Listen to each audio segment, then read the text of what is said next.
va faire des Monte Cao. Ce sont des petits biscuits, un peu comme des cookies, qui viennent du Moyen-Orient. C'est quelque chose que j'adore manger, que j'ai jamais cuisiné et je voulais vraiment le faire. Et d'autant plus que ce soir, j'ai une amie qui vient manger à la maison. Et il s'avère que sa grand-mère lui en faisait souvent et qu'elle adore ça. Donc ça va lui faire plaisir. Je pense pas que ce sera aussi bon que ceux de sa grand-mère, mais au moins, voilà, il y aura un petit clin d'œil. Pour une bonne douzaine de Monte Cao, on va avoir besoin de 90 g de sucre, 250 g de farine, 90 g d'huile de tournesol ou de l'huile de pépin de raisin. Et moi, je vais rajouter une cuillère à café de fleur d'oranger. Alors, on commence à faire préchauffer le four à 180 degrés, chaleur tournante. Ensuite, on va mélanger tous les ingrédients. Donc là, je vais mettre 90 g d'huile. Ça fait pas mal d'huile.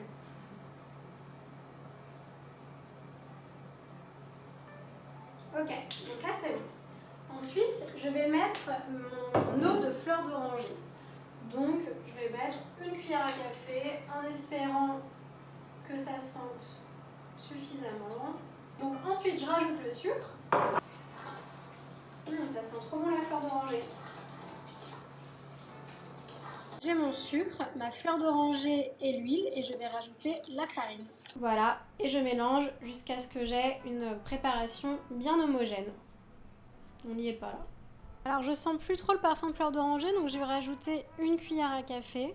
Ça va me permettre aussi de rajouter du liquide à la préparation. Donc si vous ne mettez pas de fleur d'oranger, rajoutez 10 g d'huile, donc 100 g d'huile en tout. Donc voilà la consistance. Si c'est trop sec, vous rajoutez un petit peu d'huile. Alors pour l'huile, moi je viens de goûter, vous faites attention à prendre une huile qui n'est pas trop forte en goût, qui est plutôt neutre. Donc soit une huile de pépin de raisin, soit une huile de tournesol, mais qui est neutre, quoi. Goûtez-la quand même avant. Du coup maintenant il ne reste plus qu'à façonner. Donc on va faire des petites boules. Je vais mueler les mains avant, ce sera plus facile parce que ça va permettre de ne pas avoir la pâte qui se colle sur mes doigts. Donc là, la recette, c'est pour entre 12 et 16 Monte Cao.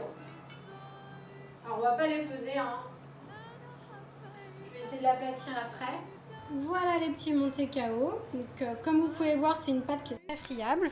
Donc, c'est pas grave si vous avez des petits bouts qui traînent. Et j'ai envie de faire un test et de mettre des amandes sur certains d'entre eux. Alors, donc là, ils sont prêts à aller au four. Donc, on va enfourner à 180 degrés pendant 5 minutes. Et après, on va baisser à 150 degrés pour les 5 dernières minutes. Voilà, donc là, ça sort du four. Alors, si c'est mou, c'est normal, en fait. Ça va durcir quand ça va refroidir. C'est comme les cookies. Parfois, on peut penser que c'est pas cuit. On les laisse dans le four et en fait, c'est beaucoup trop cuit. Donc là, on va laisser refroidir pendant 15-20 minutes et puis on va goûter. Donc, c'est bon. Mes Monte Cao ont refroidi. On va pouvoir goûter. Je pense que c'est un peu friable, mais bon. Voilà, c'est vraiment des cookies, quoi. Je vais les couper, puis je vais vous montrer comment c'est à l'intérieur. Ça sent bon la fleur d'oranger.